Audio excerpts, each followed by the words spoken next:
جی بڑا وہ ہے جس کے پاس سونا چاندی زیادہ ہو، جی بڑا وہ ہے جس کے پاس سٹیٹس زیادہ ہو، جی بڑا وہ ہے جس کی سیاست اور ریاست زیادہ ہو، مگر میرے مدینے والے آقا فرماتے ہیں بڑا یہ نہیں ہے، بڑا وہ ہے جو شخص، فرمایا اشراف امتی حملۃ القرآن، میری امت کا سب سے بڑا بندہ وہ ہے جو قرآن مقدس کی نوکری کر رہا ہے۔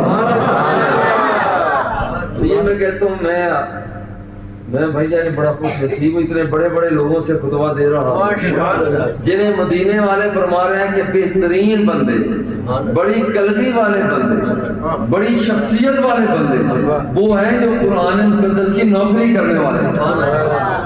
دیکھو یہ اس کی ذات کا احسان اور کرم ہے۔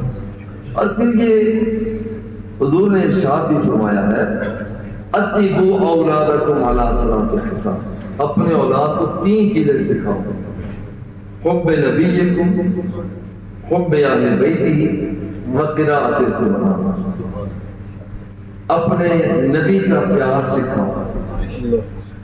اور میں پیار سے کہتا ہوں کہ حضور کا پیار بہت سے طریقے ہیں، مگر بچوں کو ہم بہت کچھ دیتے ہیں۔ جتنے سرکار کے معجزات ہیں ہم بچوں کو بیان کیا گیا۔ اہل بیت اطہار کا پیار سکھاؤ، وقراءۃ القرآن، اور قرآن مقدس کے پڑھنے پڑھانے کا فن سکھاؤ۔